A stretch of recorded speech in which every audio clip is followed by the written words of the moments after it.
ವಂದಿಸುವೆನು ನೀ ಸಲಹುದಯದಿ ಚಂದನಾಂಗ ತನುವಿರಾಜನೆ ನೀ ಸಲಹುದಯದಿ ಚಂದನಾಂಗ ತನುವಿರಾಜನೆ ನೀ ಸಲಹುದಯದಿ ಚಂದನಾಂಗ ತನುವಿರಾಜನೆ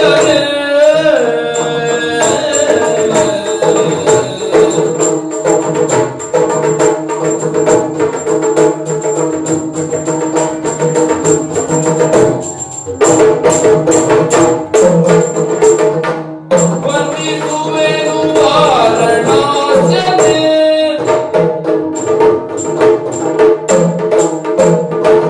ನೊಂದು ನಿನ್ನ ಬಳಿಗೆ ಬಂದು ನಿಂದು ಬೇಡುತ್ತಿರುವೆ ನಿಲ್ದು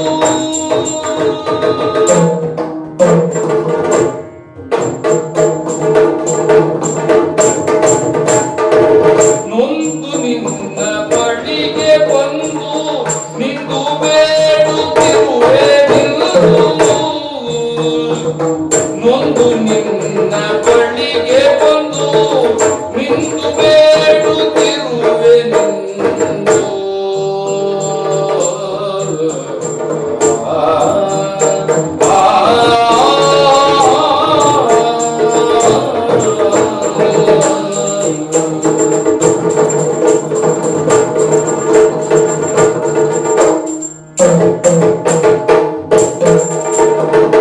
ವಂದಿಸುವೆನು ವಾರಣಾಸ್ಯನೆ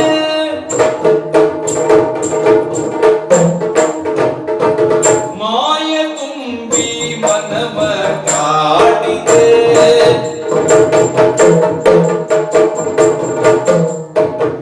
ಮಾಯೆ ತುಂಬಿ ಮನವ ಕಾಡಿದೆ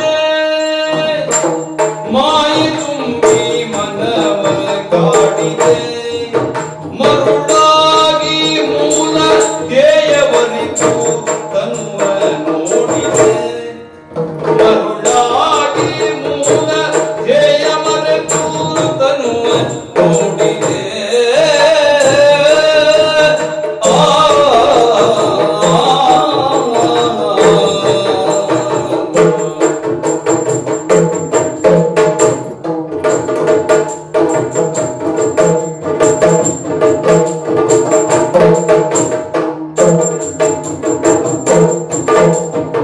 ಕಾಯ ಸುಖದ ಕುರಿತು ದುಡಿದೆ ಕಾಯ ಸುಖದ ಕುರಿತು ದುಡಿದೆ ನೋಯು ತಳುತ್ತ ಕಾಲ ಕಳೆದೆ ನೋಯು ತಳುತ್ತ ಕಾಲ ಕಳೆದೆ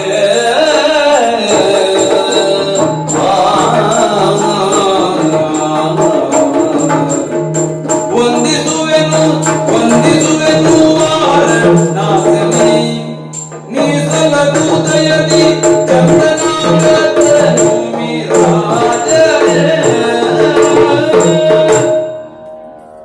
ಇಂದಿರಗೆ ತಲೆಬಾಗಿ ಪರಮಾನಂದ ಭಕ್ತಿಯೊಳ ಜನ ಧ್ಯಾನಿಸಿ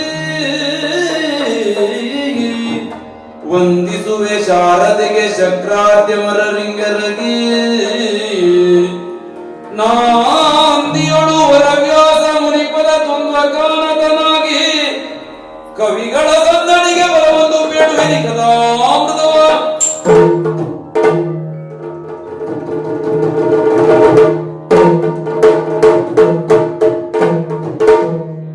ಒಂದು ದಿನ ದಶರಥನು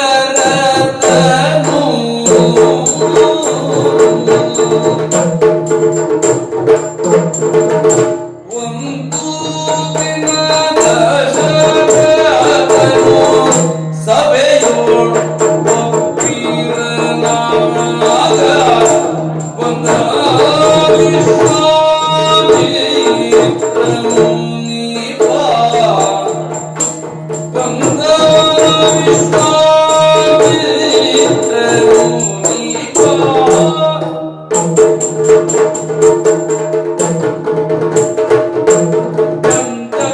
ಮನ್ನಿಸುತ್ತ ಕೊರೆದೊಯ್ದು ಮಂದಿರಗೆ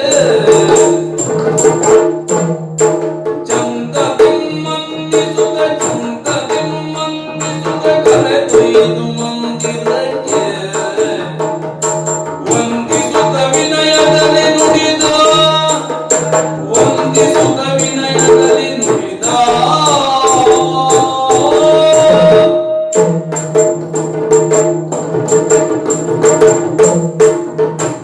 ಸೂರ್ಯಾನ್ವಯ ಸಂಭೂತರಾದ ಅಜ ಮಹಾರಾಜರ ಅನುಗ್ರಹದಿಂದ ಈ ಅಯೋಧ್ಯೆಯ ರಾಜನಾಗಿದ್ದೇನೆ. ನನ್ನ ತಾಯಿ ಇಂದೂಮತಿ ದೇವಿ ಹೂವಿನ ಮಾಲೆ ಅವಳ ಮೈ ಮೇಲೆ ಬಿದ್ದ ಕಾರಣ ಸಾವನ್ನಪ್ಪಿದಳು ಆಕೆ. ಅದಾದ ನಂತರ ಯುವರಾಜನಾದ ನನ್ನನ್ನು ಮಹಾರಾಜ ಪದವಿಗೇರಿಸಿ ನನ್ನ ತಂದೆಯವರು ವಾನಪ್ರಸ್ಥಕ್ಕೆ ತೆರಳಿದರು. ಅಂದಿನಿಂದ ಇಲ್ಲಿಯವರೆಗೆ 60,000 ವರುಷಗಳಾಗಿವೆ. ಯಾವುದೇ ರೀತಿಯ ಅಲಕ್ಷ್ಯವನ್ನು ಕಾಣಿಸದೆ ಆಡಳಿತವನ್ನು ನಡೆಸಿಕೊಂಡು ಬಂದಿದ್ದೇನೆ. ಎಂದಿನಂತೆ ಇಂದು ಓಲಗವನ್ನು ಕೊಟ್ಟಿದ್ದೇನೆ. ಮಂತ್ರಿ ಮಹೋದಯರು ಮನ್ನಿಸಿದ್ದಾರೆ, ಮಾಂಡಲಿಕರು ಗೌರವ ಸಲ್ಲಿಸಿದ್ದಾರೆ, ಪ್ರಜೆಗಳೆಲ್ಲ ಕ್ಷೇಮ ಸಮಾಚಾರ ತಿಳಿಸಿದ್ದಾರೆ. ಒಟ್ಟಾರೆ ಯಾವ ಸಮಸ್ಯೆಯೂ ಇಲ್ಲವೆಂದು ಗೊತ್ತಾಗಿದೆ. ನನಗೆ 3 ಜನ ಹೆಂಡತಿಯರಿದ್ದರೂ ಮಕ್ಕಳಿರಲಿಲ್ಲ. ಆದರೆ ಪುತ್ರ ಕಾಮೇಷ್ಟಿಯಾಗದ ನಂತರ 4 ಮಕ್ಕಳ ತಂದೆಯಾಗಿ ಸಂತೋಷವನ್ನು ಅನುಭವಿಸುತ್ತಾ ಇದ್ದೇನೆ. ಅಯೋಧ್ಯೆಯ ಜನರೆಲ್ಲ ಸುಖವಾಗಿದ್ದಾರೆ. ಹೋ, ಏನ್ ಆಶ್ಚರ್ಯವಿದು! ವಿಶ್ವಾಮಿತ್ರ ಮಹರ್ಷಿಗಳು ಈ ಕಡೆಗೆ ಬರ್ತಾ ಇದ್ದಾರೆ. ಬರಬೇಕು ಬರಬೇಕು, ದಯವಿಟ್ಟು ಆಸನವನ್ನು ಸ್ವೀಕರಿಸಿಕೊಳ್ಳಿ. ಇದೋ ಅರ್ಘ್ಯಪಾದ್ಯಗಳನ್ನಿತ್ತು ವಂದಿಸಿಕೊಳ್ತಾ ಇದ್ದೇನೆ. ದಶರಥ ಮಹಾರಾಜ, ಮಹರ್ಷಿಗಳೇ, ಶುಭವಾಗಲಿ ನನಗೆ. ನಿನ್ನ ಪ್ರಜಾವರ್ಗದವರೆಲ್ಲರೂ ಕ್ಷೇಮವೇ? ಕ್ಷೇಮದಿಂದಿದ್ದಾರೆ. ನೀನು ಕ್ಷೇಮದಿಂದ ಇದ್ದೀಯೇ? ಖಂಡಿತ. ಸಾಂಪತ್ತಿಕವಾಗಿ ಏನಾದರೂ ತೊಂದರೆ ಇದ್ದೀತೆ? ಖಂಡಿತವಾಗಿಯೂ ಇರ್ಲಿಕ್ಕೆ ಸಾಧ್ಯವಿಲ್ಲ. ಏಕೆಂದರೆ ನಿನ್ನ ಆಡಳಿತದ ಆ ಪರಿಯನ್ನ ಗಮನಿಸಿದಾಗ ಎಲ್ಲರೂ ಸುಭೀಕ್ಷವಾಗಿದ್ದಾರೆ ಎಂದು ತಿಳಿಯುತ್ತದೆ. ಹೌದಲ್ವೇ? ನಾವಾಗಿರಬಹುದು, ನಮ್ಮ ಮಹರ್ಷಿಗಳಾಗಿರಬಹುದು, ಇಂತಹ ಪ್ರದೇಶಕ್ಕೆ ಬರುವುದು ಅಪರೂಪ ತಾನೆ. ಒಂದು ಕಾರ್ಯವನ್ನ ಉದ್ದೇಶವನ್ನಾಗಿಟ್ಟುಕೊಂಡು ಇಲ್ಲಿಗೆ ಬಂದಿದ್ದೇನೆ ದಶರಥ. ಹೌದೇ? ಹೌದು, ನಿನ್ನ ಸಂದರ್ಶನಕ್ಕೋಸ್ಕರ ಬಂದಿದ್ದೇನೆ. ಮಹರ್ಷಿಗಳೇ, ವಿಶೇಷ ಮಹಿಮರಾದ ನೀವು ಈ ಕಡೆಗೆ ದಯಮಾಡಿಸಿದ್ದೀರಿ. ನಿಮ್ಮ ಆಗಮನದಿಂದ ನಮ್ಮ ಅಯೋಧ್ಯೆಯು ಪಾವನವಾಗಿದೆ. ನಾನು ಪುನೀತನಾಗಿದ್ದೇನೆ. ನಿಮ್ಮ ಸೇವೆಗೆ ಸದಾ ಸಿದ್ಧನಿದ್ದೇನೆ. ಯಾವುದಾದರೂ ನಿರ್ದಿಷ್ಟ ಉದ್ದೇಶದಿಂದಲೇ ಬಂದಿದ್ದರೆ ದಯಮಾಡಿ ತಿಳಿಸಬೇಕು. ಖಂಡಿತವಾಗಿಯೂ ಮಹಾರಾಜ, ಸಾಕಾಲಿಕವಾಗಿ ನಡೆಯಬೇಕಾಗಿರುವಂತಹ ಕಾರ್ಯಗಳ ಬಗ್ಗೆ ಮಾತನಾಡೋದಕ್ಕೋಸ್ಕರವಾಗಿ ಬಂದಿದ್ದೇನೆ. ಓ ರವಿಕುಲ, ರವಿಕುಲ ಮೌಳಿ ಕೇಳ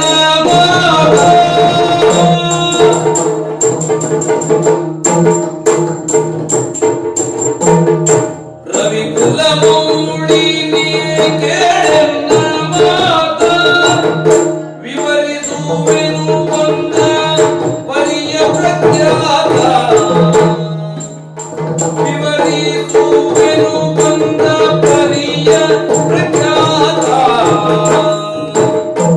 ಅವನಿಂದ ಕೇಳು ಸಿದ್ಧಾಶ್ರಮ ತೊಡಗಿತು ಮಹಾರಾಜ. ಅವನ ಕರ್ಮ ಸಾಂಗವಾಗಿ ಸಾಗಿಸುತ್ತೀರೆ. ಅವಗಡ ಪದಗಿ ದಯ್ಯ ರಕ್ತಸರಲ್ಲ ಕವಿದು ಯಜ್ಞದ ಶಾಲೆಯ ಕೆಡಿಸುತ್ತಲಿ ಅವಗುಣ ತೋರ್ಮರಯ್ಯ. ರಕ್ಷಣೆಗಾಗಿ ಕುವರ ಶ್ರೀರಾಮನ ಕೊರೆದೊಯ್ಯು ಕಡುಗಯ್ಯ.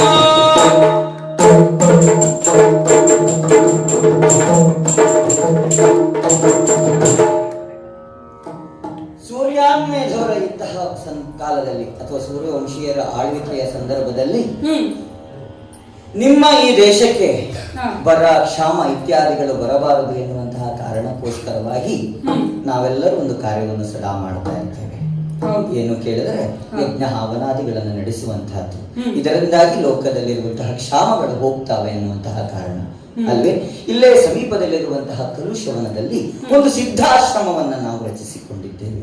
ಆ ಸಿದ್ಧಾಶ್ರಮದಲ್ಲಿ ಒಂದು ಯಜ್ಞದ ಕಾರ್ಯವನ್ನು ಹಮ್ಮಿಕೊಂಡು ನಾವಿದ್ದೇವೆ ಮಹಾರಾಜ. ಆ ಸಂದರ್ಭದಲ್ಲಿ ಒಂದು ಅವಘಡ ಉಂಟಾಗಿದೆ. ಏನು ಕೇಳಿದರೆ, ಒಳ್ಳೆಯ ಕಾರ್ಯವನ್ನ ಮಾಡುವಂತಹ ಸಂದರ್ಭದಲ್ಲಿ ಅದಕ್ಕೆ ವಿಘ್ನವನ್ನು ತೋರಲು ಕೆಲವೊಂದಷ್ಟು ಜನ ರಾಕ್ಷಸರು ನಿಯುಕ್ತರಾಗಿದ್ದಾರೆ. ಅವರು ಯಾರು ಕೇಳಿದ್ರೆ ರಾವಣಾದಿಗಳಿಂದ ನಿಯುಕ್ತರಾಗಿರುವಂತಹ ಕೆಲವೊಂದಷ್ಟು ಜನ ರಾಕ್ಷಸರು. ಯಜ್ಞ ಸಮಾಪ್ತಿಯ ಸಂದರ್ಭದಲ್ಲಿ ನಮಗೆ ಯಜ್ಞವನ್ನ ಮಾಡಕೊಡದೆ ಭಂಗವನ್ನು ತರುತ್ತಾ ಇದ್ದಾರೆ. ಆ ಕಾರಣದಿಂದಾಗಿ ನಿನ್ನಲ್ಲಿ ಮಾತನಾಡಲು ಬಂದಿದ್ದೇನೆ ಮಹಾರಾಜನ. ಅಷ್ಟೇ ಅಲ್ಲ, ನಿನಗೆ 4 ಜನ ಮಕ್ಕಳೆಂದು ಸಹ ಕೇಳಿ ತಿಳಿದಿದ್ದೇನೆ. ಹೌದಲ್ಲವೇ? ಬಹಳ ವರ್ಷಗಳ ನಂತರ ಅಂತಹ ಮಕ್ಕಳನ್ನು ಪಡೆದಿದ್ದೀಯ. ಬಹಳ ಪುಣ್ಯಾತ್ಮ ನೀನು. ಅದರಲ್ಲಿಯೂ ದೈವಿ ಪುರುಷನೆಂಬಂತೆ ಒಬ್ಬ ರಾಮ ಎನ್ನುವುದಾಗಿ ಮಗ ಇದ್ದಾನಲ್ವಾ? ಖಂಡಿತವಾಗಿಯೂ ಅವನನ್ನ ಈ ಯಜ್ಞದ ರಕ್ಷಣೆಗೆ ನೀನು ಕಳಿಸ್ತೀಯಾ ಎನ್ನುವುದಾಗಿ ಬಂದಿದ್ದೇನೆ. ಅಷ್ಟೇ ಅಲ್ಲ, ನನಗೊಬ್ಬ ಶಿಷ್ಯನು ಕೂಡ ಸಿಕ್ಕಂತಾಗುತ್ತದೆ ಎನ್ನುವಂತಹ ಬಯಕೆ. ಆಚೆ ಯಜ್ಞದ ರಕ್ಷಣೆಯೂ ಕೂಡ ಆದೀತು, ಈಚೆ ನನಗೊಬ್ಬ ಶಿಷ್ಯನು ಸಿಕ್ಕಾನು ಎನ್ನುವಂತಹ ಕಾರಣಕ್ಕೋಸ್ಕರ ಬಂದಿದ್ದೇನೆ ನಾನು. ಹಾಗಾಗಿ ಯಜ್ಞದ ರಕ್ಷಣೆಗೋಸ್ಕರ ರಾಮನನ್ನ ಕರೆದುಕೊಂಡು ಹೋಗುವುದಕ್ಕೋಸ್ಕರ ಬಂದಿದ್ದೇನೆ. ಮಹರ್ಷಿಗಳೇ, ನಿಮ್ಮ ಆಶ್ರಮಕ್ಕೆ ರಾಕ್ಷಸರ ಉಪಟಳ ಅಲ್ವೇ? ಹೌದು. ಚಿಂತೆ ಮಾಡುವ ಅಗತ್ಯವೇ ಇಲ್ಲ. ಈಗಲೇ ಪಡೆಯನ್ನು ಕೂಡಿಕೊಂಡು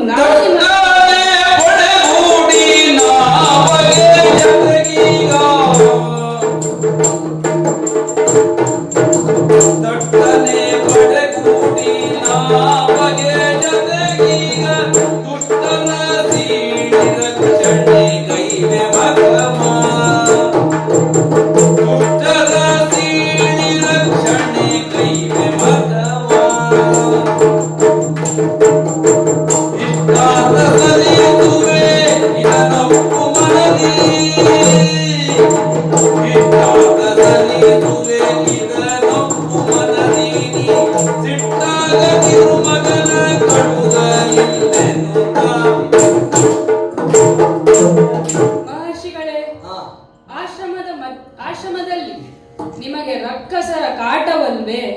ಬಿಡಿ ಭಯವನ್ನ. ನಾನಾಗಿಯೇ ಬಂದು ನೋಡಿ ರಕ್ಷಣೆಯನ್ನು ಕೊಡಬೇಕಿತ್ತು. ಆದರೆ ಕಾರಣಾಂತರಗಳಿಂದ ಪ್ರಮಾದವಾಗಿದೆ. ಈಗ ನೀವೇ ಬಂದು ಕಷ್ಟವನ್ನು ವಿವರಿಸಿದ್ದೀರಿ. ಇನ್ನು ತಡ ಮಾಡುವುದಿಲ್ಲ. ಈಗಲೇ ಸೇನೆಯನ್ನು ಕೂಡಿಕೊಂಡು ನಿಮ್ಮ ಜೊತೆಯಲ್ಲಿ ನಾನು ಬರ್ತೇನೆ. ಶಬ್ದವೇದಿ ಸಿದ್ಧಿ ಗಳಿಸಿದವ ನಾನು. ರಾಕ್ಷಸರ ಸುಳಿವು ಕಂಡರೆ ಸಾಕು, ಅರೆ ಕ್ಷಣದಲ್ಲೇ ಅವರನ್ನು ಸಂಹರಿಸುತ್ತೇನೆ. ಮತ್ತೆ ಮತ್ತೆ ಬಂದು ಉಪದ್ರವ ಕೊಡುವ ಪರಿಪಾಠವುಳ್ಳ ಆ ದೈತ್ಯರು ಪುನಃ ಬರದಂತೆ ಭದ್ರ ಕಾವಲನ್ನಿರಿಸುತ್ತೇನೆ. ಸ್ವಾಮಿ, ಶ್ರೀರಾಮನನ್ನು ಕಳಿಸುವುದಕ್ಕೆ ಕೇಳಿದ್ದೀರಿ. ಅವನ ಬಗ್ಗೆ ವ್ಯಾಮೋಹವಿದೆ ನನಗೆ. ಇಷ್ಟು ವಯಸ್ಸಾದ ಮೇಲೆ ಮಕ್ಕಳನ್ನು ಪಡೆದುಕೊಂಡಿದ್ದೇನೆ. ಅವರ ಮುಖವನ್ನು ನೋಡಿ ನಲಿಯುತ್ತಾ ಇದ್ದೇನೆ. ಶ್ರೀರಾಮನನ್ನು ನಿಮ್ಮ ಜೊತೆ ಕಳಿಸುವುದಕ್ಕೆ ಯಾಕೋ ನನ್ನ ಮನಸ್ಸು ಒಪ್ಪುತ್ತಾ ಇಲ್ಲ. ಅಂದರೆ ಅವನು ನಿಮ್ಮ ಶಿಷ್ಯನಾದರೆ ಅದು ನನ್ನ ಪುಣ್ಯ ವಿಶೇಷವೇ ಹೌದು. ಆದರೆ ಮಕ್ಕಳ ಬಗೆಗಿನ ಆ ವಾತ್ಸಲ್ಯ ನನ್ನಿಂದ ಇಷ್ಟು ಮಾಡಿಸ್ತಾ ಇದೆ. ಹಾಗಾಗಿ ದಯವಿಟ್ಟು ತಪ್ಪು ಭಾವಿಸಬೇಡಿ. ನಾನು ನಿಮ್ಮ ಜೊತೆಯಲ್ಲಿ ಬರ್ತೇನೆ. ನಿಮ್ಮ ಯಾಗದ ರಕ್ಷಣೆಯನ್ನು ನಾನು ಮಾಡ್ತೇನೆ. ಶ್ರೀರಾಮನನ್ನು ಕಳುಹಿಸಲಿಲ್ಲ ಎನ್ನುವ ಕಾರಣಕ್ಕೆ ಸಿಟ್ಟಾಗಬೇಡಿ. ದಯವಿಟ್ಟು ಕ್ಷಮಿಸಬೇಕು. ಮಹಾರಾಜ, ಶಬ್ದವೇದಿ ವಿದ್ಯೆಯನ್ನು ಬಲ್ಲವನು ನೀನು ಹೋದಲ್ವೇ? ಹೌದು. ನಿನ್ನ ಮಾತಿನ ಭರದಿಂದ ನನಗೆ ತಿಳಿಯುತ್ತದೆ ನೋಡು, ಎಷ್ಟು ಸುಲಭವಾಗಿ ಆ ಮಾತಿನ ಛೇದವನ್ನ ಮಾಡ್ತಾ ಇದ್ದೀಯ ನೋಡು. ಅಬ್ಬಾ ಅಬ್ಬಾ ಅಬ್ಬಾ ಅಬ್ಬಾ ಅಬ್ಬಾ ಅಬ್ಬಾ. ನೋಡಿದೆ ಭೂಪ, ನೋಡಿದೆ ಭೂಪ ನಿನ್ನ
ಪ್ರತಾಪಿ ಅಲ್ಲವೇ ನೀನು? ಯಾಕೆ? ನೀನು ಆಡುವಂತಹ ಮಾತು ಬಹಳ ಗರ್ವ ಅಂತ ಅನ್ನಿಸ್ಲಿಲ್ವಾ ನಿನಗೆ? ಯಾಕೆ? ನಾನು ಕರೆದದ್ದು ಯಾರನ್ನ? ರಾಮನನ್ನ ಕರೆದದ್ದು. ಯಜ್ಞದ ಸಂರಕ್ಷಣೆಗೆಂದು ರಾಮನನ್ನ ಕರೆದರೆ ನಾನೇ ಬರ್ತೇನೆ ಅಂತ ಹೇಳ್ತಾ ಇದ್ದೆ ಅಲ್ವಾ ನೀನು? ನಾನು ಬರ್ತೇನೆ, ನಾನು ರಕ್ಷಣೆ. ಹೌದಪ್ಪ. ಕರೆದರೆ ಯಾರನ್ನೋ ಕಳಿಸುವುದಂತೆ. ಭತ್ತವನ್ನ ಕೊಡಿ ಅಂತ ಕೇಳದ್ನಂತೆ ಒಬ್ಬ ಭಿಕ್ಷುಕ ಬಂದು. ನೀನೇನು ಕೇಳ್ತಾ ಇದ್ದೀಯ? ಭತ್ತದ ಗದ್ದೆಯನ್ನೇ ಕೊಡ್ತೀಯ ಅಂತ ಹೇಳ್ತೀಯಪ್ಪ ನೀನು. ಭತ್ತ ಇಲ್ಲದ ಗದ್ದೆಯನ್ನ ಭಿಕ್ಷುಕ ತೆಗೆದುಕೊಂಡು ಹೋಗಿ ಏನು ಮಾಡ್ಲಿಕ್ಕೆ ಸಾಧ್ಯ ಇದೆ ಹೇಳು? ಆಗ್ತದ? ಇಲ್ಲಲ್ಲ. ವಿದ್ಯೆಯನ್ನು ಕಲಿಯಲು ಸಿದ್ಧರಾಗಿರುವಂತಹ ಮಕ್ಕಳಿಗೆ ಪುತ್ರದ ವ್ಯಾಮೋಹ ಅಡ್ಡ ಬರ್ತದೆ ಅಂತ ಆದ್ರೆ ಮಕ್ಕಳು ವಿದ್ಯೆಯನ್ನು ಹೇಗೆ ಕಲಿತಾರೋ ಹೇಳು ಅಲ್ವಾ? ಒಂದು ಒಳ್ಳೆ ಶಿಷ್ಯನನ್ನು ಪಡೆಯಬೇಕೆನ್ನುವಂತಹ ಬಯಕೆಯಿಂದ ಹಂಬಲದಿಂದ ನಾನು ಇಲ್ಲಿಗೆ ಬಂದರೆ ಸ್ವತಃ ನಾನೇ ಬರ್ತೇನೆ ಎನ್ನುವಂತಹ ಮಾತು ಇದು ಅಹಂಕಾರವಾಗಿಲ್ವೇ? ಅಥವಾ ಹಾಸ್ಯಮಯವಾಗಿರುವಂತಹ ಮಾತನ್ನು ಆಡ್ತಾ ಇದ್ದೀಯಾ ಅಂತ ಅನ್ನಿಸ್ತಾ ಇದೆ. ನೋಡು, ರಾಮನನ್ನ ನೋಡ್ಲಿಕ್ಕೆ ನನ್ನಿಂದ ಸಾಧ್ಯವಾಗಲಿಲ್ಲ, ಕಳಿಸಲಿಲ್ಲ, ನೀನು ನನ್ನೊಟ್ಟಿಗೆ ನೀನು ಕಳಿಸಲಿಲ್ಲ.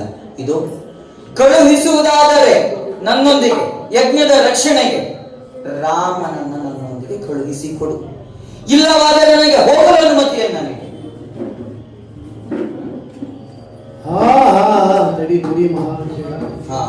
ಮಹಾತ್ಮರೇ, ಸ್ವಲ್ಪ ಸಮಾಧಾನವೇನು? ದಶರಥ ಮಹಾರಾಜ ವಿಶ್ವಾಮಿತ್ರರು ಲೋಕಕ್ಕೆ ಮಿತ್ರರು. ಇವರ ಮಹಿಮೆ ನಿನಗೆ ತಿಳಿದಿಲ್ಲ.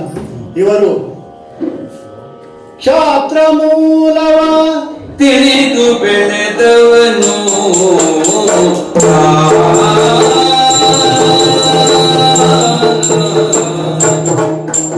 ಕ್ಷಾತ್ರ ಮೂಲವ ತಿಳಿದು ಬೆಳೆದವನು, ಬ್ರಹ್ಮರ್ಷಿ ಪದವಿಗೆ ಪಾತ್ರನೆನಿಸಿದ ಪರಮ ಸಾಧಕನು, ಬ್ರಹ್ಮರ್ಷಿ ಪದವಿಗೆ ಪಾತ್ರನೆನಿಸಿದ ಪರಮ ಸಾಧಕನು.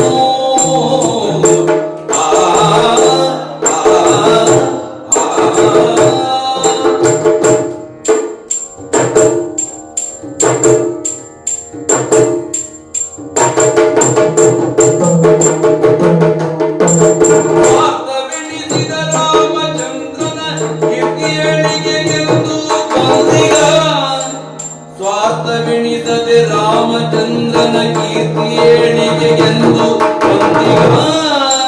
ವ್ಯರ್ಥ ಚಿಂತಿಪೆಯೇ ಭವಿತ ವ್ಯರ್ಥವರಿಯದೆ ಮೂಗ ಮಾತಿಗೆ, ವ್ಯರ್ಥ ಚಿಂತಿಪೆಯೇಗೆ ಭವಿತ ವ್ಯರ್ಥವರಿಯದೆ ಮೂಗ ಮಾತಿಗೆ.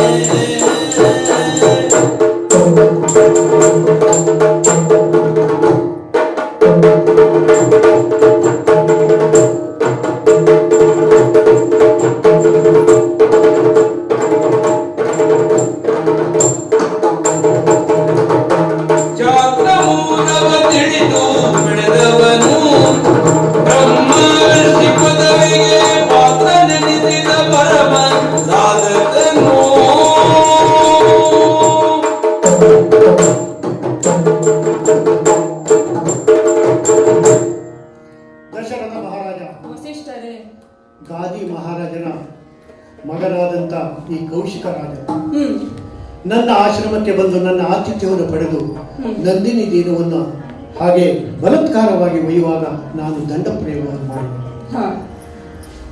ಬಲವನ್ನು ಮಕ್ಕಳನ್ನು ಕಳೆದುಕೊಂಡಂತ ಈತನು ಶಾಸ್ತ್ರ ಬಲಂ ಅಂತ ಹೇಳಿ ತನ್ನನ್ನೇ ತಾನು ದಹಿಸಿ ಹಾಗೆ ತಪಸ್ಸನ್ನು ಮಾಡಿ ಬ್ರಹ್ಮರ್ಷಿಯ ಸ್ಥಾನವನ್ನು ಪಡೆದಂತ ವಿಶೇಷವಾದಂಥ ವ್ಯಕ್ತಿತ್ವಗಳಂತ ಈ ವಿಶ್ವಾಮಿತ್ರರು ತ್ರಿಲೋಕವನ್ನೇ ತನ್ನ ಒಂದು ವಿಶೇಷವಾದಂಥ ಸ್ವರ್ಗವನ್ನೇ ಸ್ಥಾಪನೆ ಮಾಡಿದಂಥ ಒಂದು ಮಹಾಶಿವರು. ಕೇವಲ ರಾಕ್ಷಸರಿಗೆ ಹೆದರಿ ಇಲ್ಲಿ ಬಂದಂಥವರಲ್ಲ, ಆ ರಕ್ಷಣೆಗಾಗಿ ಕೇಳಲಿಕ್ಕೂ ಬಂದಂಥವರಲ್ಲ. ಆ ರಾಮನನ್ನ, ನಿನ್ನ ಮಗನಾದಂಥ ರಾಮನನ್ನ ಅತ್ಯಂತ ಅದ್ಭುತವಾದಂತಹ ಒಂದು ಶಕ್ತಿಯನ್ನು ತುಂಬಿ ಆತನಲ್ಲಿ ಆ ರಾಕ್ಷಸರನ್ನು ಎದುರಿಸುವಂತ ಒಂದು ಶಕ್ತಿಯನ್ನು ತುಂಬಬೇಕು ಅನ್ನುವಂತ ಉದ್ದೇಶದಿಂದ ಆತನು ಇಲ್ಲಿ ಬಂದಿದ್ದಾನೆ. ಅವನು ಯಾವುದನ್ನು ಕೇಳಲಿಕ್ಕೆ ಅಂತ ಹೇಳಿ ತನ್ನ ಕಡೆಗೆ ಈ ತಮ್ಮ ಹತ್ತಿರ ಚಿತ್ತೈಸಿದಂತ ಒಂದು ವ್ಯಕ್ತಿಯಲ್ಲ. ಆತನ ಸಾಮರ್ಥ್ಯ ಬಹಳ ದೊಡ್ಡದು. ಹಾಗಾಗಿ ಆತನ ಬಗ್ಗೆ ಒಂದು ಅತಿಥ್ಯವಾದ ಒಂದು ರೀತಿಯಲ್ಲಿ ತಾವು ತಿಳಿದು ಆತನ ಜೊತೆ ಶ್ರೀರಾಮನನ್ನು ಕಳುಹಿದರೆ ಮುಂದೆ ಲೋಕ ಕಲ್ಯಾಣಕ್ಕಾಗಿ ಆ ಶ್ರೀರಾಮ ಬೆಳೆದು ನಿಂತಿರುತ್ತಾನೆ. ಇಂಥ ಒಂದು ಮಹತ್ ಕಾರ್ಯಕ್ಕೆ ನೀನು ಅಣಿ ಮಾಡಿಕೊಡಬೇಕು ಮಹಾರಾಜ. ಯಾವುದೇ ಸಂಶಯವಿಲ್ಲದೆ ನೀನು ಶ್ರೀರಾಮನನ್ನ ಈ ನಮ್ಮ ಕೌಶಿಕ ಈ ಒಂದು ವಿಶ್ವಾಮಿತ್ರರ ಜೊತೆ ತಾವು ಕಳಿಸಬೇಕಾಗಿ ನಿಮ್ಮಲ್ಲಿ ಕೇಳಿಕೊಳ್ತಾ ಇದ್ದೇನೆ ಮಹಾರಾಜ. ಆಗಲಿ ಸ್ವಾಮಿ, ನೀವು ಹೇಳಿದ ಹಾಗೆ ಮಾಡುತ್ತೇನೆ. ಮುನಿ ವಸಿಷ್ಠನ ನುಡಿಗೆ ಒಲಿಯುತ್ತ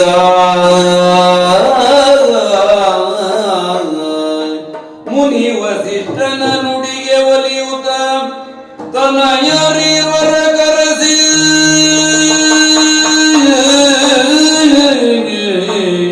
ತನಯರಿವರ ಕರೆಸಿ ಕಾಣಿಸಿ ವಿನಯ ಮಿಗಲವರೊಡನೆ ವಿಶ್ವಾಮಿತ್ರ ಗೊಂದಿಸುತ್ತ ವಿನಯ ಮಿಗಲವರೊಡನೆ ವಿಶ್ವಾಮಿತ್ರ ಗೊಂದಿಸುತ್ತ ಘನತ ಬೋಧನರಿವರ ಸೇವೆಯ ದಣಿವನೆಣಿಸದೆ ಮಾಡಬೇಕು ಎಣಿಸಿದಿಷ್ಟಾರ್ಥಗಳು ದೊರೆಯುವುದಿ ಮಹಿಮನಿಂದ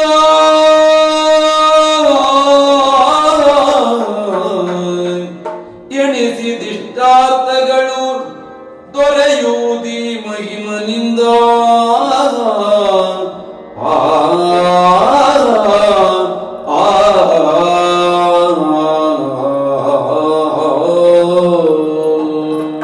ಮಹರ್ಷಿಗಳೇ, ಅವಿಧೇಯನಾಗಿ ವರ್ತಿಸಿದ ನನ್ನ ಅಪರಾಧವನ್ನು ಕ್ಷಮಿಸಬೇಕು.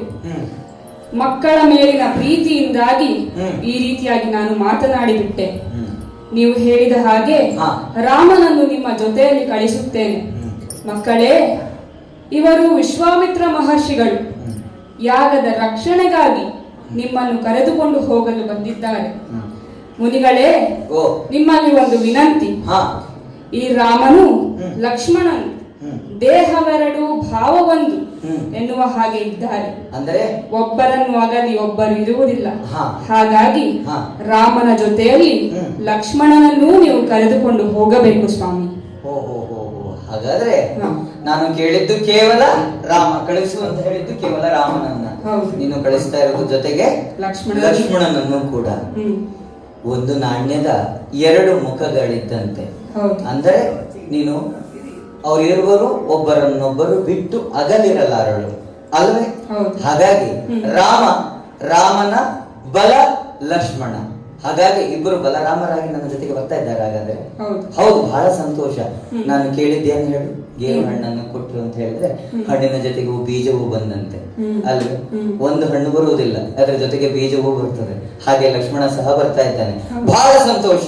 ಮಲಗುವವರು ಹಾಸಿಗೆಯನ್ನು ತೆಗೆದುಕೊಂಡು ಬರ್ತಾರೆ ಅಂತ ಆದ್ರೆ ಆ ಮಲಗುವವನ ಮನೆಯಲ್ಲಿ ಬೇಡ, ಜಾಗ ಇಲ್ಲ ಅಂತ ಹೇಳಬಾರ್ದು ಅಲ್ವೇ? ಹಾಗಾಗಿ ಕಲಿಸಿಕೊಡಲು ಗುರು ಸಿದ್ಧನಿದ್ದಾನೆ ಅಂತ ಆದ್ರೆ ಕಲಿಯುವುದಕ್ಕೆ ಮಕ್ಕಳು ಹೆಚ್ಚಾಗ್ತಾರೆ ಅಂತಾರೆ ಗುರುಗಳಿಗೆ.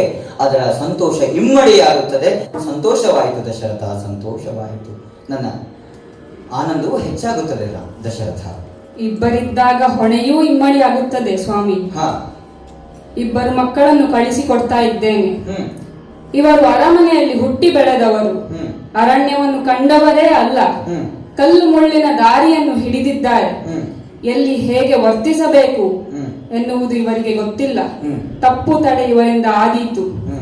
ಮಕ್ಕಳೇ, ಮುನಿಗಳ ಜೊತೆಯಲ್ಲಿ ನೀವು ಹೋಗ್ತಾ ಇದ್ದೀರಿ, ಅವರ ಸೇವೆಗೆಂದು ನೀವು ಹೊರಟಿದ್ದೀರಿ. ತೊಂದರೆ ಕೊಡಬೇಡಿ, ಅವಿನಯವನ್ನು ತೋರಬೇಡಿ. ಆದೀತಾ? ಮುನಿಗಳೇ, ಇದು ಮಕ್ಕಳನ್ನು ನಿಮ್ಮ ಕೈಗೆ ಒಪ್ಪಿಸುತ್ತಾ ಇದ್ದೇನೆ. ಎರಡು ಮುಷ್ಟಿಯನ್ನು ಕೇಳಿದರೆ ನೀನು 4 ಮುಷ್ಟಿಯನ್ನು ಕೊಟ್ಟಿದ್ದೀಯಾ ಅಲ್ಲವೇ? ನಿನ್ನದೊಂದು ಸೌಭಾಗ್ಯವೇ ಸರಿ. ಸುಮಂತ್ರಾದಿ ಮಂತ್ರಿ ಪ್ರಮುಖರು, ವಸಿಷ್ಠಾದಿಗಳು, ಗುರುಗಳು, ಇಂತಹ ಪ್ರದೇಶದಲ್ಲಿ ನೀನು ಆಳ್ವಿಕೆಯನ್ನು ಮಾಡ್ತಾ ಇದ್ದೀಯಾ.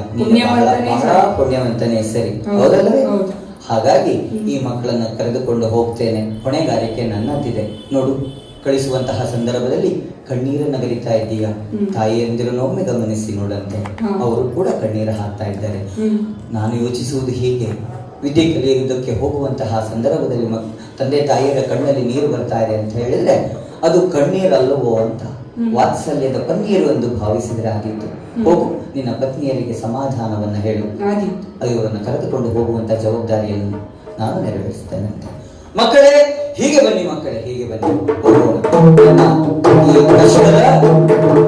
ನನ್ನ ಈ ಸುಖದ ಸುಖದ ದಾರಿ ನಿಮಗೆ ಕಷ್ಟವೇ ಆಗಿತ್ತು. ಮುಂದೆ ಹೋಗೋಣ ಮತ್ತೆ ಬನ್ನಿ.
ಮಕ್ಕಳೇ ಹೀಗೆ ಬನ್ನಿ ಮಕ್ಕಳೇ, ಮುಂದೆ ಸೊಗಾಣುವಂತೆ.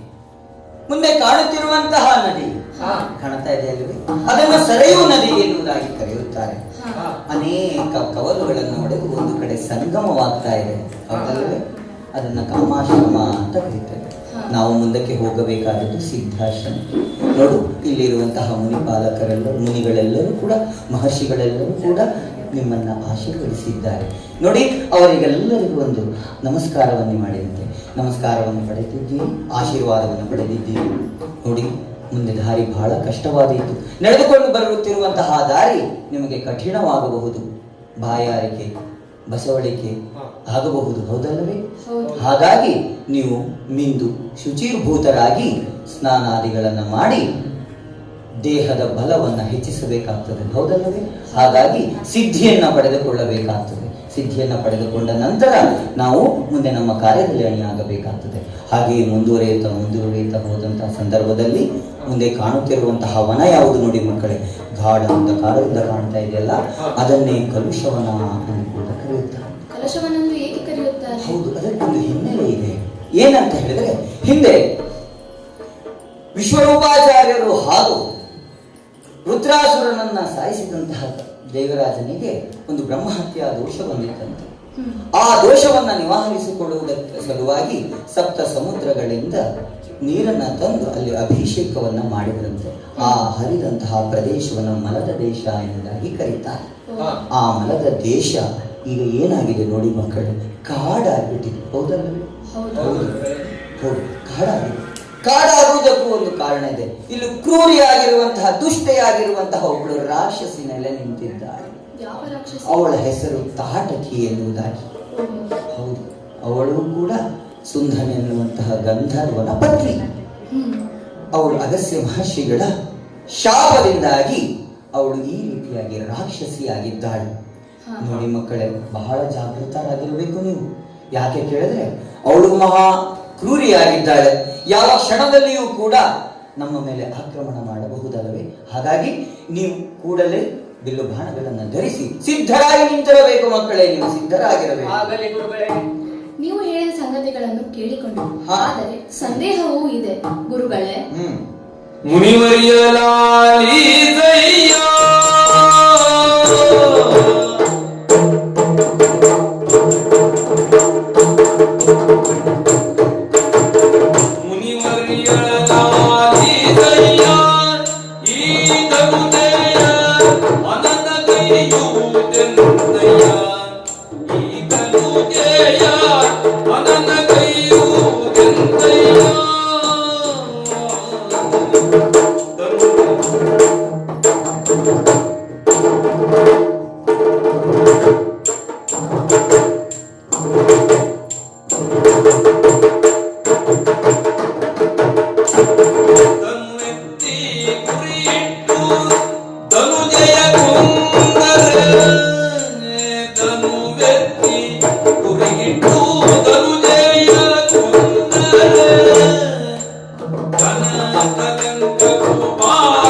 ನೀವು ಮಹಾಮುನಿಗಳು, ಹಾ. ತಪೋ ಸಂಪನ್ನರು. ಹ್ಮ್. ನೀವು ಹೇಳಿದ ನುಡಿಗಳಿಗೆ ನಾನು ಒಪ್ಪಿಕೊಂಡಿದ್ದೇನೆ. ಆದರೆ ಸಂದೇಹವು ಮನಸ್ಸಲ್ಲಿದ್ದರೆ ಯಾವ ಕಾರ್ಯವೂ ಸಿದ್ಧಿಸುವುದಿಲ್ಲ.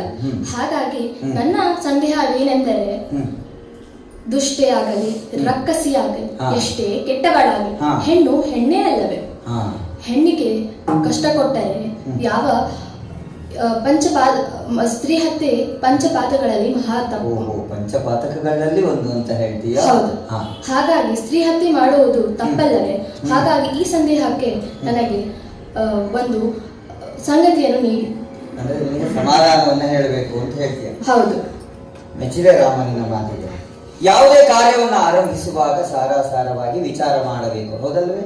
ಸುವಿವೇಕವಾಗಿರುವಂತಹ ಸುವಿವೇಕಿಯಗುವುದು ನೀನು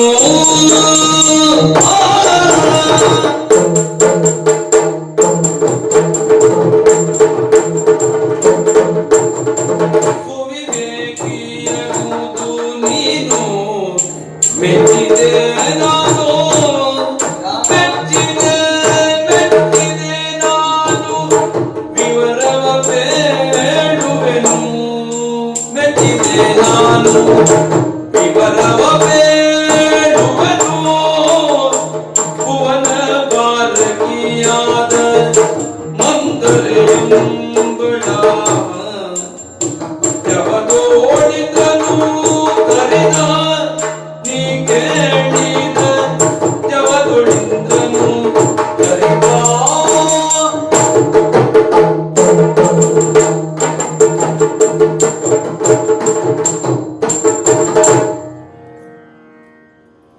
ರಾಮ, ಹಾ. ಮಹಾಪಾತಕಗಳಲ್ಲಿ ಒಂದು ಸ್ತ್ರೀ ಹತ್ಯೆ ಎನ್ನುವುದಾಗಿ ಹೇಳ್ತಾ ಇದ್ದೀಯ ಅಲ್ವಾ? ಹೌದು ಗುರು. ಅಂದ್ರೆ ಎದುರುಗಡೆ ಬಂದಿರುವಂತಹವಳು ಸ್ತ್ರೀ ಆದ್ರೆ ಅವಳನ್ನ ಕೊಲ್ಲಬೇಕು ಅಥವಾ ಬಿಡಬೇಕು ಎನ್ನುವುದಾಗಿ. ಹೌದು. ಹೌದಾ? ಅದಕ್ಕೆ ಒಂದು ನಿನಗೆ ಸಮಾಧಾನವಾಗಿರುವಂತಹ ಮಾತನ್ನ ಹೇಳ್ತೇನೆ, ಕೇಳು. ಲೋಕ ಕಂಟಕಿ ಯಾರು ಆಗ್ತಾರೋ, ಸ್ತ್ರೀಯರೇ ಆಗಿರಲಿ ಯಾರೇ ಆಗಿರಲಿ, ಅವರನ್ನ ಕೊಲ್ಲಬಹುದು ಎನ್ನುವುದಾಗಿ. ಹಿಂದೊಮ್ಮೆ ದೇವೇಂದ್ರ ಭೂಮಿ ಭಾರಕಿಯಾಗಿರುವಂತಹ ಮಂಧರೆಯನ್ನ ತನ್ನ ವಜ್ರಾಯುಧದಿಂದ ಕೊಂದನಂತೆ. ಇದಕ್ಕೆ ಕಾರಣ ಏನು ಕೇಳಿದ್ರೆ, ಅವಳು ಅತ್ಯಂತ ಕ್ರೂರಿಯಾಗಿದ್ದಳು ಎನ್ನುವುದಾಗಿ. ಸ್ತ್ರೀ ಎನ್ನುವುದಾಗಿ ಯೋಚಿಸಿ ಅವರನ್ನು ಬಿಟ್ಟು ಬಿಡಬೇಕಾದಂತಹ ಅವಶ್ಯಕತೆ ಇಲ್ಲ. ಯೋಚಿಸು, ಒಮ್ಮೆ ಯುದ್ಧದಲ್ಲಿ ನಿರತರಾಗಿದ್ದೀಯಾ ಅಂತ ಇಟ್ಕೋ. ಎದುರಿನ ಪಾಳಯದಲ್ಲಿ ಎಲ್ಲಿಯಾದ್ರೂ ಸ್ತ್ರೀ ಬಂದಳು ಅಂತಾರೆ, ಯುದ್ಧವನ್ನು ನಿಲ್ಲಿಸ್ಲಿಕ್ಕಾದೀತೆ ಹೇಳು? ಸಾಧ್ಯವಿಲ್ಲ ಅಲ್ಲವೇ? ಯುದ್ಧವನ್ನ ಮಾಡಲೇಬೇಕಾಗ್ತದೆ. ಸ್ತ್ರೀ ಎಂದು ಯೋಚಿಸಿದರೆ ಯುದ್ಧವೇ ನಿಂತು ಹೋಗ್ತದೆ, ಹೌದಲ್ಲವೇ? ಹಾಗಾಗಿ ಸ್ತ್ರೀಯನ್ನು ಕೊಲ್ಲುವಂತಹ ಅರ್ಹತೆ ಇದೆ. ವಧಾರ್ಹಳು, ಸ್ತ್ರೀಯೂ ಕೂಡ ವಧಾರ್ಹಳು.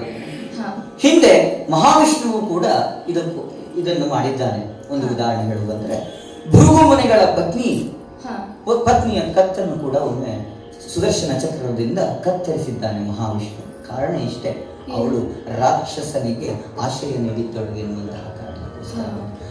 ಆ ಕಾರಣದಿಂದಾಗಿ ಯೋಚಿಸಬೇಕಾದಂತಹ ಅಗತ್ಯವಿಲ್ಲ ಮಕ್ಕಳೇ. ಅವಳು ಬಂದಿರುವಂತಹವಳು ಸ್ತ್ರೀಯೇ ಆಗಿರಲಿ ಯಾರೇ ಆಗಿರಲಿ ಲೋಕ ಕಂಟಕಿಯಾಗಿ ಮೆರಿತಾಳೆ ಅಂತ ಆದರೆ ಅವಳನ್ನ ಕೊಲ್ಲುವುದು ಧರ್ಮ. ಇದು ಧರ್ಮಕ್ಕೆ ಚ್ಯುತಿಯಾಗುವುದಿಲ್ಲ.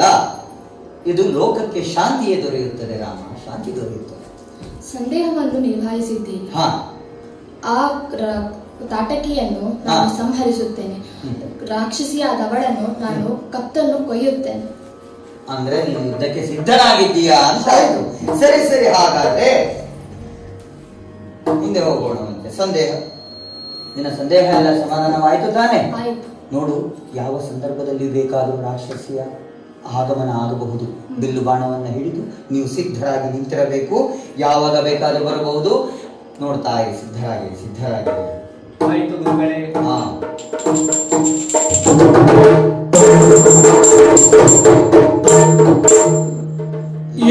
ಏನಿದೇನು ಚೋದಿಗ ಏನಿದೇನು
ಓಹೋ, ಈ ಕಲುಷವನದಲ್ಲಿ ಕಾರಿರಲು ಎಂಬುದಿಲ್ಲ, ಹಾ ಕಡು ಮಧ್ಯಾಹ್ನವೂ ಇಲ್ಲ, ಯಾವಾಗಲೂ ಗಾಢಾಂಧಕಾರ. ಈ ತಾಟಕಿಯ ಕಣ್ಣಿಗೆ ಬಿದ್ದರೆ ತಮಗೆ ಉಳಿಗಾಲವಿಲ್ಲವೆಂದು ನರ ಮನುಷ್ಯರು ಇಲ್ಲಿಗೆ ಸುಳಿದಾಡುವುದಿಲ್ಲ. ಹಾ ಮನುಷ್ಯರು ಸಿಗದಿದ್ದರೂ ಮೃಗಗಳು ಸಿಗುತ್ತವೆ. ಮಧ್ಯಾಹ್ನ ಎಣ್ಣಿ ಗುದ್ದಿಕೊಂಡು ತಿಂದು ತೇಗುವವಳು ನಾನು. ಮಲಗಿದ್ದು ಯಾವಾಗ ಎಂದು ನೆನಪಿಲ್ಲ, ಆದರೆ ಎದ್ದದ್ದು ಈಗ. ನಿದ್ದೆ ಬಂದಾಗ ಬಿದ್ದೆ ಎನ್ನಿ. ಎದ್ದ ತಕ್ಷಣ ಹಸಿವು ದಾಹ, ಹೊಟ್ಟೆಯೆಲ್ಲ ಉರಿ. ಹಾಗಾಗಿ ಬೇಟೆಯನ್ನು ಹುಡುಕಿ ಹೊರಟೆ, ಸಿಮ್ಮಿಣಿಯಂತೆ ಹೊರಟೆ.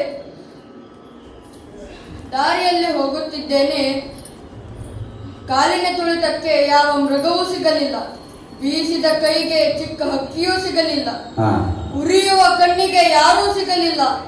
ಅಯ್ಯೋ, ಹೊಟ್ಟೆಯೆಲ್ಲ ಉರಿ, ಹಸಿದ ಒಡಲಿಗೆ ಏನೂ ಇಲ್ಲವಲ್ಲ. ಮೂಗಿಗೆ ಬಂದು ತಾಗಿದ ಗಾಳಿ. ಇಲ್ಲಿಗೆ ಮನುಷ್ಯರು ಬರುತ್ತಿದ್ದಾರೆ.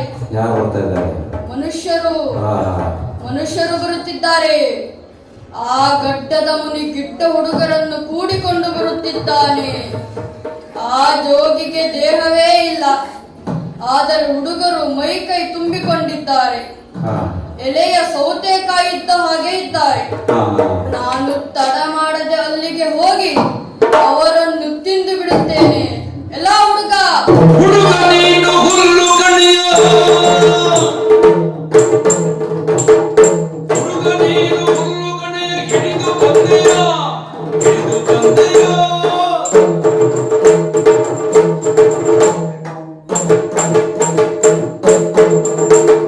ಬಿಡದೆಯೋಡಾಗಿ ಬಾಯಗಿಡುವೆ ಬಾಲನ. ಎಲ್ಲ ಹುಡುಗ, ಉರಿ ಬಿಗಿದ ಬೆಡಿಗೆ ಬಿಗಿದಿದ್ದೀಯೇ, ಹುಲ್ಲು ಕಟ್ಟಿಯ ಕಟ್ಟನ್ನು ಬೆನ್ನಿಗೆ ಬಿಗಿದಿದ್ದೀಯೇ. ಘೋರಾಕಾರದಿಂದ ನಾನು ಮುಂದೆ ಬಂದರೂ ಮುಂದೆ ಬರುತ್ತಿದ್ದೀಯೇ. ನನ್ನ ಹಲ್ಲನ್ನು ನೋಡು, ನಾಲಿಗೆ ಹೇಗೆ ಕುಣಿತಾ ಇದೆ ನೋಡು. ನಿನ್ನ ಇಡೀ ದೇಹವನ್ನು ನುಂಗಿ ಬಿಡುತ್ತೇನೆ, ಅಥವಾ ಅಗಲಾಗಿ ಬಾಯನ್ನು ಕಳೆದು ನಿನ್ನ ಇಡೀ ದೇಹವನ್ನು ನುಂಗಿ ಹಲ್ಲಿನಿಂದ ಕತ್ತರಿಸಿ ಕಚ ಕಚ ಎಂದು ತಿಂದು ಬಿಡುತ್ತೇನೆ. ಒಂದೇ ತುತ್ತು, ಎರಡು ಹುಡುಗರಿದ್ದೀರಿ, ಹಾಗಾದರೆ ಎರಡು ತುತ್ತು. ಓಹೋ, ಹಸುವಿನಿಂದ ಕಂಗಾಲಾಗಿದ್ದೀಯೋ? ನಮ್ಮನ್ನು ನುಂಗಲು ಬಂದೀಯಾ ದುಷ್ಟೆ? ದುಷ್ಟ ನಿನಗೆ ತೋರಿ ತಡುವು, ದುಷ್ಟ ನಿನಗೆ ತೋರಿ ತಡುವು. ಅಟ್ಟಹಾಸವೇ, ಅಟ್ಟಹಾಸವೇ.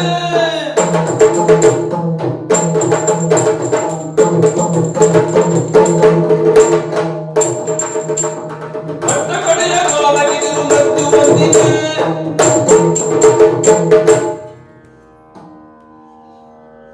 ಕೆಟ್ಟ ರಕ್ಕಸಿ, ಎಲ್ಲರನ್ನು ಹೆದರಿಸಿ ಬಡಿಸಿ ತಿನ್ನುವುದು ನಿನಗೆ ರೂಢಿಯಾಗಿದೆ ಅಲ್ಲವೇ? ಎಲ್ಲರನ್ನು ಕೊಲ್ಲುವೆ, ಎಲ್ಲರನ್ನು ಓಡಿಸುವೆ, ಇದು ನಿನಗೆ ರೂಢಿಯಾಗಿದೆ ಅಲ್ಲವೇ? ಹೌದು. ನಿನ್ನನ್ನು ಬಿಡುವುದಿಲ್ಲ. ನಿನ್ನ ಅಂತ್ಯಕಾಲ ಬಂದಿದೆ. ಸಿದ್ಧನಾಗಿರು. ನನ್ನ ಬಾಣಕ್ಕೆ ನಿನ್ನ ಪ್ರಾಣ ಕೊಡಲು ಸಿದ್ಧನಾಗಿರು. ರಕ್ಕಸಿಯರ ಮಾಯಾಮಾಟ ನಿಮಗೆ ಗೊತ್ತಿಲ್ಲ. ಇಲ್ಲಿಂದ ಅದೃಶ್ಯಳಾಗಿ ಕಲ್ಲಿನ ಮಳೆ ಸುರಿಸುತ್ತೇನೆ. ಮಾರಕಾಂತ್ರ ಪ್ರಯೋಗಿಸಿ ನಿನ್ನನ್ನು ಸಾಯಿಸುತ್ತೇನೆ.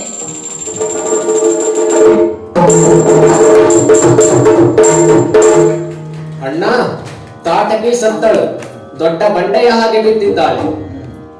ರಾಮಚಂದ್ರ, ನಿನ್ನಿಂದ ಲೋಕಕ್ಕೆ ಮಹದುಪಕಾರವಾಯಿತು. ದುಷ್ಟರನ್ನ ಶಿಕ್ಷಿಸಿ ಶಿಷ್ಟರನ್ನು ರಕ್ಷಿಸುವಂತಹ ಗುಣ ನಿನ್ನಲ್ಲಿದೆ ಎನ್ನುವುದಾಗಿತ್ತು. ಇದೋ ನಿನ್ನ ಈ ಪರಾಕ್ರಮಕ್ಕೆ ನಾನು ಮೆಚ್ಚಿದ್ದೇನೆ. ಓ ರಘುವರ, ರಘುವರ ಕೇಳು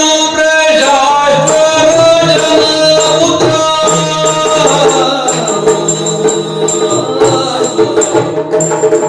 ರಘುವರ ಕೇಳು ಪ್ರಜಾಶ್ವರಾಜನ ಪುತ್ರ.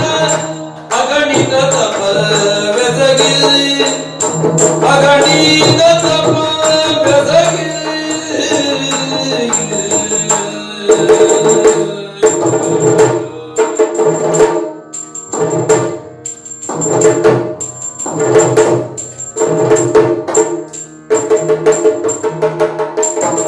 ಮಿಗೆಲೋಕ ಕಲ್ಯಾಣ ಕಂಬೋಗಿರ್ವರು ನೀರು.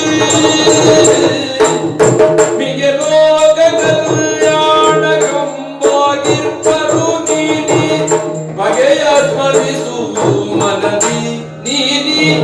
ಬಗೆಯ ಸ್ಮರಿಸು ಮನದಿ.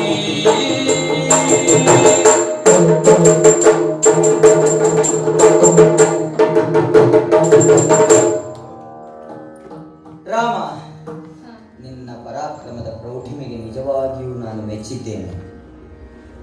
ಹಿಂದೆ ವೃಷಾಶ್ವನೆನ್ನುವಂತಹ ಒಬ್ಬ ರಾಜನಿದ್ದಂತೆ. ಅವನ ಮಕ್ಕಳು ಕ್ಷಾತ್ರ ತೇಜ ಸಂಪನ್ನರಾಗಿದ್ದರು. ಅವರ ಆಸೆ ಏನು ಗೊತ್ತಾ? ನಾವು ಪರಾಕ್ರಮಿಗಳಾಗಬೇಕು, ಲೋಕ ಕಲ್ಯಾಣಕ್ಕೋಸ್ಕರ ನಮ್ಮನ್ನ ಶಸ್ತ್ರಗಳನ್ನಾಗಿಸಿಕೊಳ್ಳಬೇಕು ಎನ್ನುವುದಾದಂತಹ ಒಂದು ಬಯಕೆ ಇತ್ತಂತೆ. ಆ ಬಯಕೆಯನ್ನ ಈಡೇರಿಸಿಕೊಳ್ಳುವುದಕ್ಕಾಗಿ ಶಿವನನ್ನ ಕುರಿತು ತಪಸ್ಸನ್ನ ಆಚರಿಸಿದರಂತೆ. ಅದಕ್ಕೆ ಪರಶಿವ ಒಲಿದನಂತೆ. ಅವರೀಗ ಶರಗಳಾಗಿದ್ದಾರೆ. ಆ ಶರಗಳು ಎಂತಹವರ ಬಳಿ ಹೋಗಬೇಕು ಅಂತ ಕೇಳಿದ್ರೆ ವಿವೇಕವುಳ್ಳಂತಹವರ ವ್ಯಕ್ತಿಗಳ ಬಳಿಯಲ್ಲಿ ಆ ಶರಗಳು ಹೋಗಬೇಕು. ಹೌದು, ಹಾಗಾಗಿ ಆ ಶರಗಳು ಈಗ ನನ್ನ ಬಳಿಯಲ್ಲಿ ಇದ್ದಾವೆ.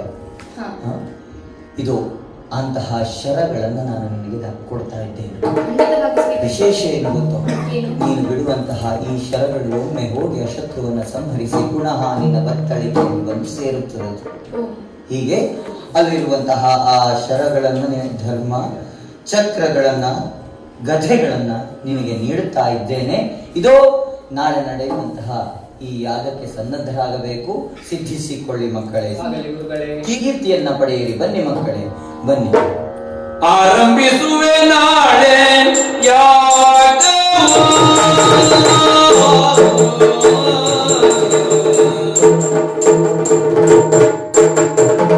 ಆರಂಭಿಸುವೆ ನಾಳೆ ಯಾಗ, ಒಂದು ವಾರದ ಪರ್ಯಂತ ರಾಗವರ, ಒಂದು ವಾರದ ಪರ್ಯಂತ ರಾಗವಾನ, ಆರು ರಾತ್ರಿಯೋಳ್ ಎಚ್ಚರಿಕೆಯಿಂದ ನೀವು ನಿವಾರಿಸು ವಿಕ್ರಮ ಗುಣಸಾದ, ನಿವಾರಿಸು ವಿಕ್ರಮ ಗುಣಸಾದ.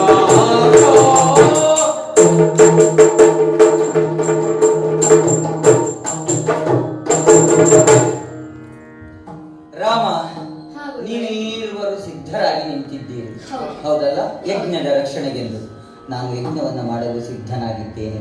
ನೀವು ಯಜ್ಞದ ರಕ್ಷಣೆಗೆ ಬದ್ಧರಾಗಿದ್ದೀರಿ ತಾನೆ? ನಾವಿಬ್ಬರು ಕಟಿಬದ್ಧವಾಗಿ ಸಿದ್ಧವಾಗಿದ್ದೀವಿ. ಬಹಳ ಸಂತೋಷವಾಯಿತು. ಒಂದು ವಾರ ನಡೆಯುವಂತಹ ಈ ಯಜ್ಞದಲ್ಲಿ 6 ರಾತ್ರಿಗಳ ಕಾಲ ನೀವು ನಿದ್ದೆಯನ್ನ ಬಿಟ್ಟು ಕಾಯಬೇಕಾಗುತ್ತದೆ. ಹಾಗಾಗಿ ರಕ್ಕಸರ ಕಾಟವಿದೆ, ನೀವು ಎಚ್ಚರಿಕೆಯಿಂದ ಕಾಯಬೇಕು ಮಕ್ಕಳೇ. ನಾವಿಬ್ಬರು ಕಟಿಬದ್ಧವಾಗಿ ಸಿದ್ಧವಾಗಿದ್ದೀವಿ ಗುರುಗಳೇ. ನೋಡ ಕಡೆಯಲ್ಲಿ ತೋರುವುದು ಬಗೆಯೇ, ನೋಡ ಕಡೆಯಲ್ಲಿ ತೋರುವುದು ಹೊಗೆ ಮಾಡುತ್ತಿಗರು ಯಾಗ, ಹೊಗೆ ಮಾಡುತ್ತಿಗರು ಯಾಗ.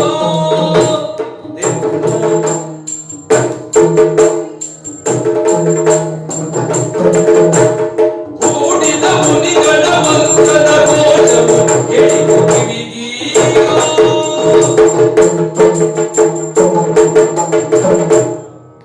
ಮಾರೀಚ, ಸ್ವಾಹೋ. ಬಹಳ ದಿನಗಳಾಯಿತು ಸ್ವಾಹ ಸ್ವಾಹ ಅಂತ ಕೇಳಿ. ಇಷ್ಟು ದಿನ ಕೇಳಿರಲಿಲ್ಲ. ಹೌದೌದು. ಆದರೆ ಈ ರಾತ್ರಿ ಎಲ್ಲ ಕಡೆ ಮಂತ್ರಘೋಷ ಕೇಳಿ ಬರುತ್ತಿದೆ.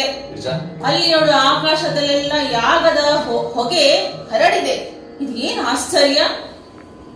ಇಲ್ಲಿಂದ ನಮಗೆ ಹೆದರಿ ಓಡಿ ಹೋದಂತಹ ಈ ಜನರು ಪುನಃ ಬಂದು ಯಾಗಗಳನ್ನು ಪ್ರಾರಂಭಿಸಿದಂತೆ ಕಾಣುತ್ತಿದೆ. ಅಂದರೆ ಇವರು ನಮ್ಮನ್ನು ನಿರ್ಲಕ್ಷಿಸಿದ್ದಾರೆ. ಎಲ್ಲ ಇವರ ಸೊಕ್ಕೆ.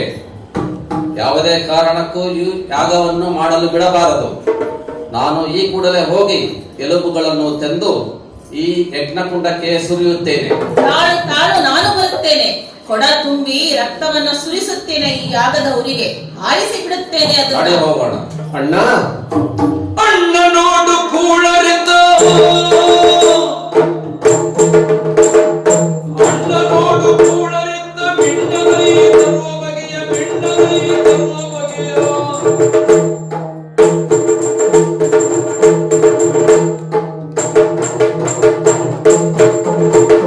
ಮಣ್ಣದಿರುವ ಇದರೊಳಗೆ ಮಣ್ಣ ಕೂಡಿವೆ,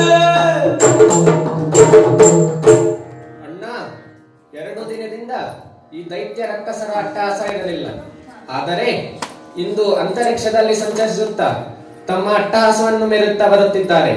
ಆದ್ದರಿಂದ ಗುರಿ ಇಟ್ಟು ಈ ಶರದಿಂದ ಅವರನ್ನು ಕೊಲ್ಲಬೇಕು. ಹುಡುಗ ಹುಡುಗ ನಿನಗಿರುವೆ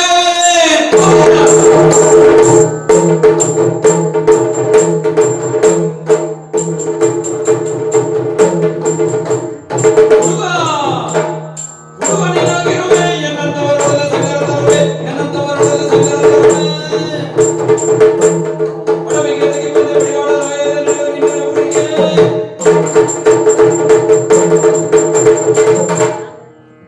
ಚೋಟುದ್ದ ಹೋರ ಮಾರುದ್ದ ಬಿಲ್ಲು ಹಿಡಿದುಕೊಂಡು ಯುದ್ಧಕ್ಕೆ ಸಿದ್ಧನಾದಂತೆ ಕಾಣುತ್ತಿದ್ದೀಯೆ.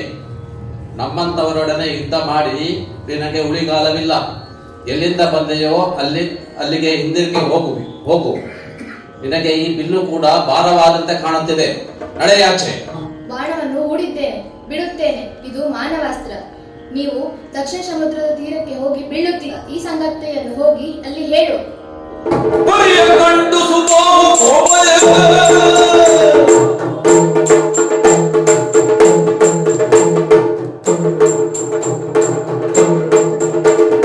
ಪರಿಯ ಕಂಡು ಸುಬಾಹು ಕೋಮಲ ತರಳ ನೀನದಿ ಕುಂಡ ನಿನ್ನನು ತರಳ ನೀನದಿ ಕುಂಡ ನಿನ್ನನು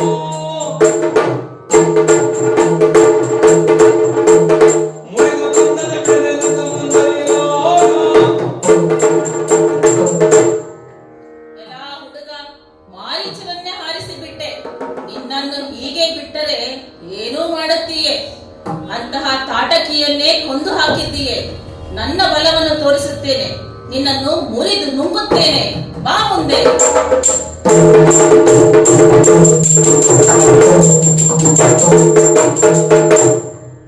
ಸುಬಾವು ಸತ್ತು ಬಿದ್ದ, ಅನೇಕರು ಸತ್ತರು. ಇನ್ಯಾರು ಬರುತ್ತಾರೋ ಬರಲಿ, ನೋಡೋಣ.